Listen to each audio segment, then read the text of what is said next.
Hindi mo. Sobra.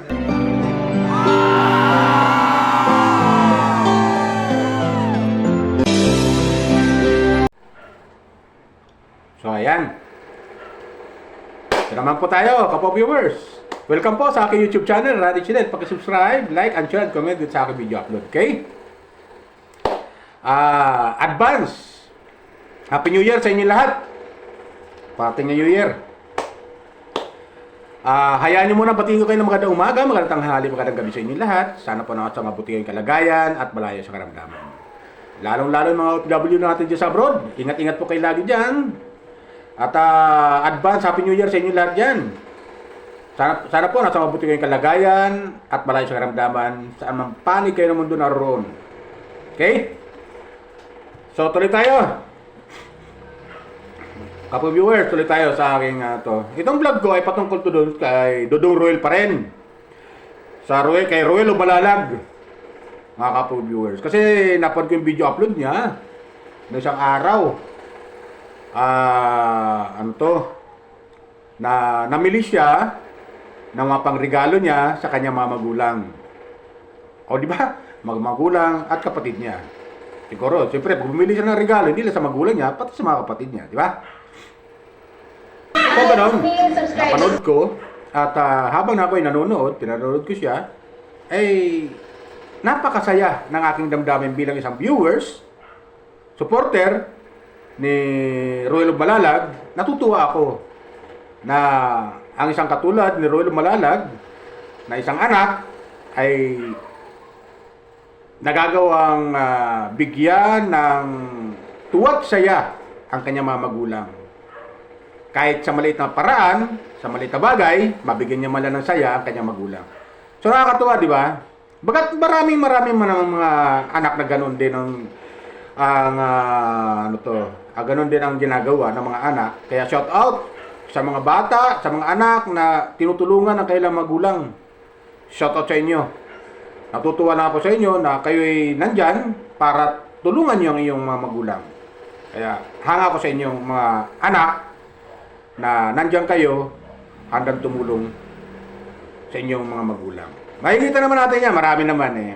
Kahit mga celebrity, humahanga ako sa mga celebrity na ang isang anak ay nangangarap siya hindi para sa kanyang sarili, kundi para sa kanyang mga magulang. Ganon ang mangarap ng isang anak sa mga celebrity. Alam ko mga viewers ko, nanonood kayo ng mga ganon, di ba? Kawawa naman. Lalo sa atin dito sa Pilipinas, kanya natin, tawag dito, kaugalian natin, kultura na natin, yung magbigay ng tuwa't saya sa ating mga magulang. Wala mang material na bagay, yung magbigay respeto ka sa iyong magulang ay malaking bagay na yon, tuwan-tuwa na yon. Ganon eh. So, tuloy tayo kay Dodong Roel. Yung nga, nagpunta siya sa isang mall at nabili siya ng regalo sa kanyang mga magulang, para sa kanyang magulang, hindi kanya para sa kanyang sarili, kundi para sa kanyang magulang. Kaya, tuloy ang suporta natin sa Team Rochelle, kapo viewers. Tuloy ang suporta natin para lalong dumami pa yung kanyang mga subscriber at dumami yung kanyang views at tawag dito yung mga matutulungan niya ng mga kababayan natin, especially yung mga bata at saka yung mga senior citizen.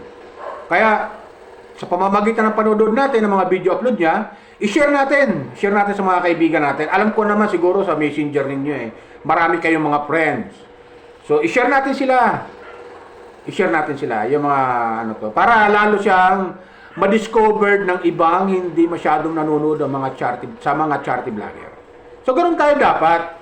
Kasi ganoon ako i-share ko, halimbawa, manood ako ng bagong upload ni Roel Balalag, i-share ko yan. Yung friend ko nasa 100 plus pa lang naman. Aba, marami na yon. Magmumultiply yon sa mga friend nila. Di ba? Magmumultiply yun. So, ganun dapat ang gagawin natin para dumami yung kanilang mga supporter.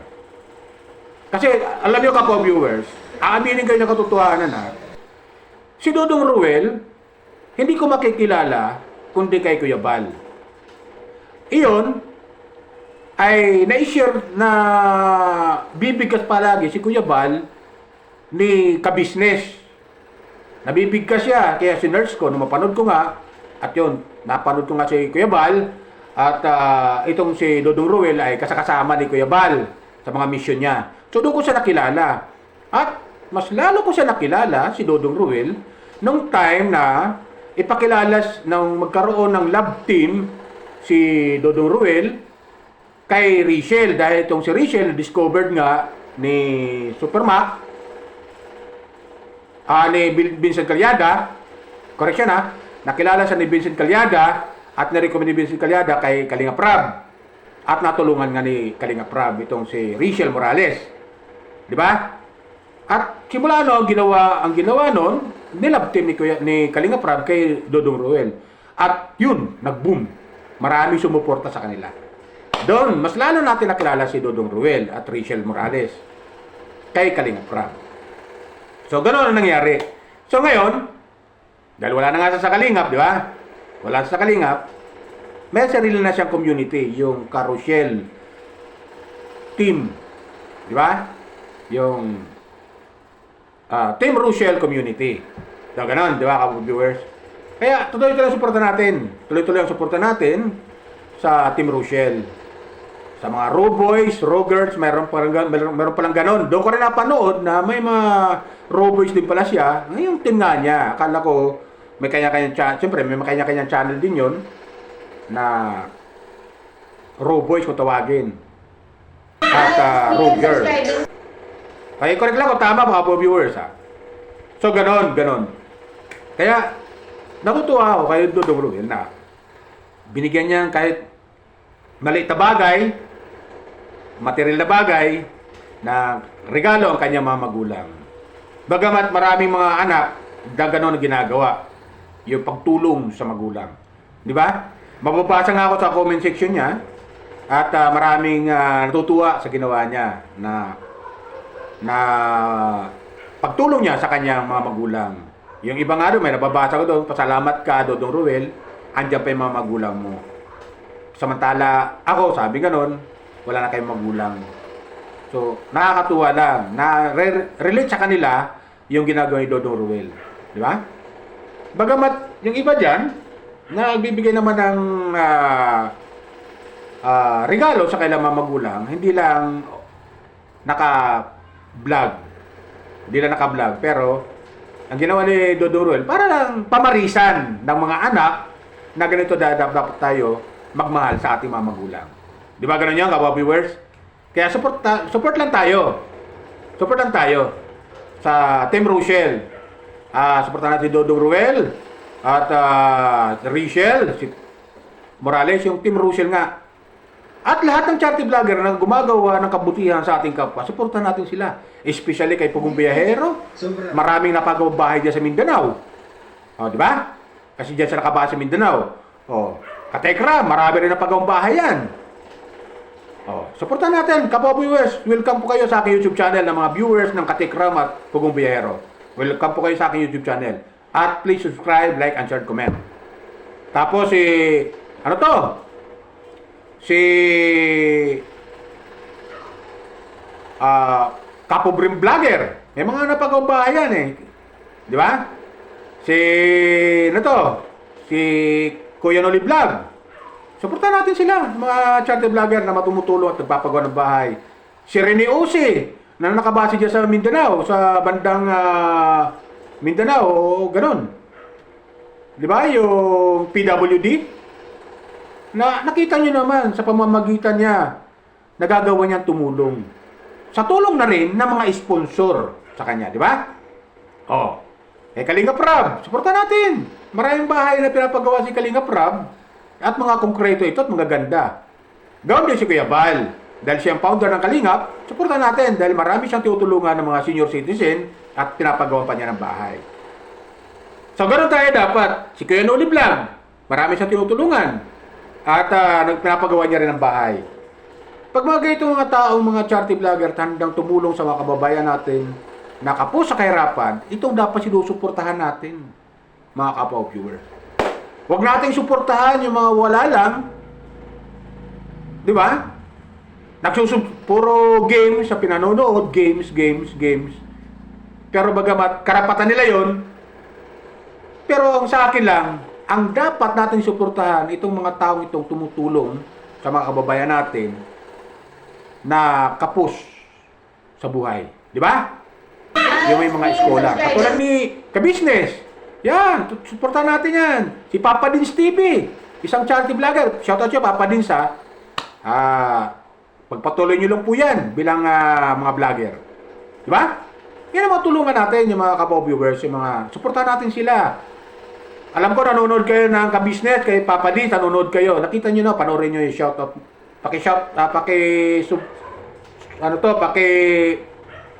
Suportahan natin at subscribe yung kanyang channel ni Papa Dins TV. Di ba? Kapwa viewers.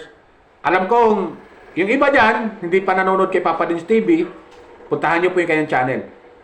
Kaya, tuloy tayo. Kay Roel Malalag. Nakita niyo si Roel Malalag? May mga pinapagawang bahay, di ba? So, marami-rami na rin pinapagawa niyang bahay. Marami-rami na rin. Kaya, suportahan natin yung Team Rochelle. Tutulungan silang dalawa. Yung love team. Kaya hindi nawawala yung sa puso nila yung pagtulong sa mga kababayan natin. Lalo-lalo sa mga bata. Ito si Roel Malalag. Grabe talaga pag wala. Grabe pagmamahal niya sa mga bata. Puntahan niyo yung kanyang mga upload video niya. Mga mga previous upload video niya. Yung mga tumutulong sa mga bata. Pa-feeding program. So nakakatuwa, di ba? Pag mga bata talaga, grabe. Doon ako natutuwa. Kasi sa dami ng mga bata na hindi masyado nakakain, hindi masyado, ay mabigyan man lang niya ng kahit pagkain, kahit man lang sa ilang oras man lang. Di ba? O sa isang araw man lang. Di ba? Napakaganda, suportan natin, kapwa viewers. Yung Team Rochelle, yung Car Rochelle, kung tawagin ni Roel Malalag. Kaya, tuloy mo lang yan, Dodong Roel. Andito lang kami mga viewers mo, handang tumulong at sumuporta sa iyong mga pagtulong sa mga kababayan natin, pag-charity sa mga kababayan natin. Tuloy mo lang yan. Marami kami mga viewers na nanonood sa inyo. Kahit kami busy sa aming trabaho,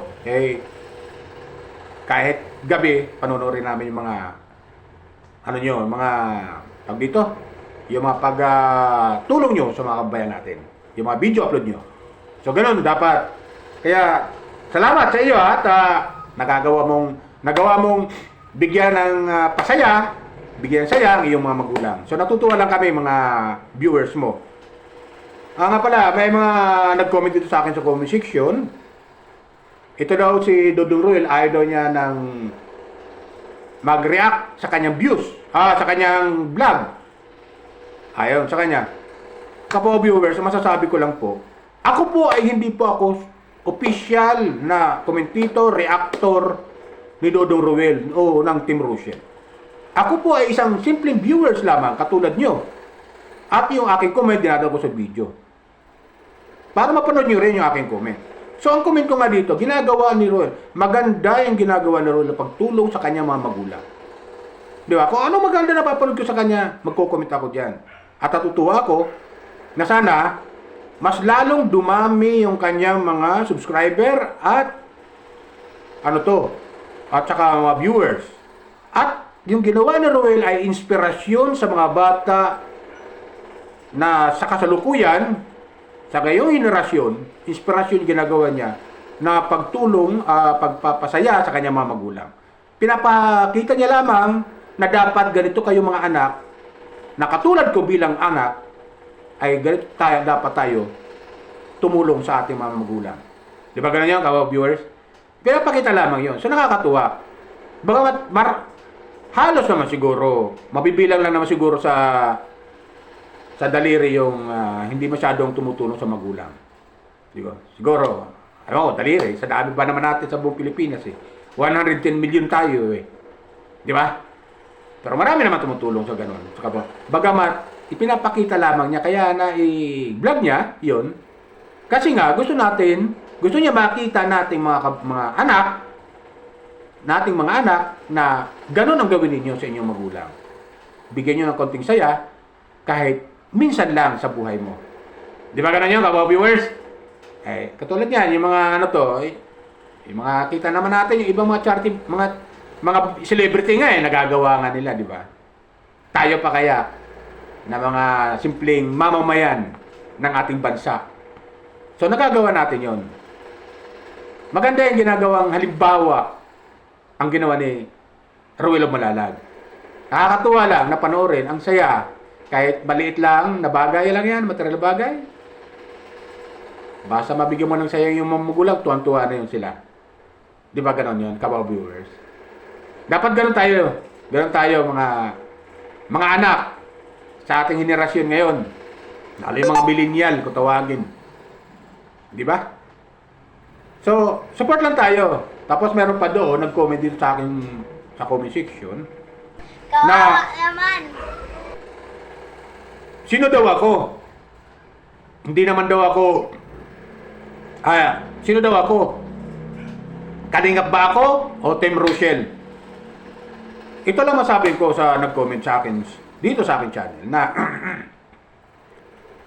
ako po ay viewers, supporter ng Kalingap, supporter ng Team Rochelle, supporter lahat ng mga charity vlogger tinutulungan ko. Hindi lang isa, marami sila sinusuportahan ko ng mga charity vlogger. Lahat ng tumutulong, Pugong Biyahero, Katekram, Kabisnes, Rene Ose, Kuya Noli Vlog, Daddy Frankie, yung iba pa, di ko pa mabigkas. Pati nga celebrity, sumusuporta ako eh. Basta tumutulong sa mga kabayan natin, suportahan natin sila. Suportahan din ako ni Senator Rapi Tulfo sa kanya RTI di ba? Yung Rapi Tulfo in action, nanonood ako sa kanya eh. Kaya yung mga ganda, panoorin niyo yung mga programa niya sa RTIA, mga kapo viewers. Marami natutulungan si Senator Rapi Tulfo doon. Di ba? Yun dapat ang mga sinusuportahan natin. Yun nakakatulong. Nakakatulong sa ating kapwa. Shoutout sa iyo, Senator Rapi Tulfo. Shoutout po. Marami kaming mga viewers mo. At nakita nyo naman, nasa 28.7 million yung mga subscriber mo na naniniwala na maganda yung ginagawa mo. Di ba? Pagtulong sa ating mga kababayan. So, yung mga tao na to, ito yung mga sinusuportahan natin dapat. At mas lalo silang palakasin natin. Para pag malakas na sila, lalo silang gaganahan tumulong sa ating kapwa. Di ba ganun yun, kabaw viewers? Kasi hindi yung mga, ang dami nga dyan eh. Hey, inuulit ko, nakarakong video, upload. Maraming nga dyan mga walang kakwenta-kwenta, sinusuportahan natin. Halos milyon yung mga milyon yung mga subscriber nila, sinusuportahan natin. Ito pa kaya ng mga tumutulong sa ating mga kababayan? Di ba? Dapat na pinapaabot natin ng milyon ang mga subscriber. Dahil pag gano'n ang dami ang kanilang subscriber, mas marami silang matutulungan mga kabayan natin. Luzon, Visayas, Mindanao. Kita nyo naman si Dodong Ruel. Napanood ko yung last na video niya na mayroon siyang team nasa Cabasa, Mindanao. Nakarating sa Sultan Kudarat at namahagi nga doon. Di ba? Namahagi ito ng ayuda at nagpa-feeding program sa mga bata. So, ganun dapat tinutulungan natin. Di ba? Yan dapat. Sumusuporta tayo sa mga walang kakwenta-kwenta, mga tao na puro paseksi, papugi lang yung ginagawa. Ito pa kaya na ginagawa nila, lalo ni Dodong Ruel, na tumutulong sa ating mga kabayan, ito dapat sinusuporta natin, kapo-viewers. Kaya itong mga na mga hindi sang-ayon kay Dodong Ruel, may ilan lang naman yan eh. Excuse me po. Hindi sang-ayon kay Dodong Ruel, na mga hindi sumusuporta kay Dodong Ruel, ay hayaan lang natin sila kasi karapatan nila yun. Nasa social media tayo mga kapwa-viewer. Nasa social media tayo kaya hayaan natin sila mag-comment ang hindi magaganda, wag lang below the belt. Di ba? Wag lang below the belt. Masama yun. At hindi pinapahintulutan ni YouTube na kung ano sasabihin mo. Hindi papahintulutan. Hindi nila ipapalabas yun. Kaya ganon si YouTube, kaya stricto. Kaya kung magandang comment mo, ay makakalabas yun at mapapanood din ng mga ng mga kapwa mong viewers. Di ba? Mapapanood yun. Pag magandang yung comment, makakarating sa kanila yun, yung comment. So, ganun dapat tayo, kapwa viewers. Kaya huwag tayo magsawa na sumuporta sa Team Rochelle. Okay? Shoutout sa iyo sa mga hinalang ko mga charity vlogger. Kay Team Rochelle, Roel Mulalag, Rachel Mulalag. Shoutout sa iyo, Roel Mulalag, Rachel Morales. Team Rochelle, Roboys, Rogers. Shoutout sa inyo lahat yan na sumusuporta sa Team Rochelle. At sa mga kapwa viewers, shoutout sa inyo lahat yan na mga nanonood sa Team Rochelle, sumusuporta. Shoutout po. Maraming salamat po sa inyo kapag suportan nyo sa aking channel. Randy Channel, subscribe, like, and share, and comment. Okay? Yun lang po. Bye! Ingat po tayo lagi. Pagpalay po tayo ng pong may kapal.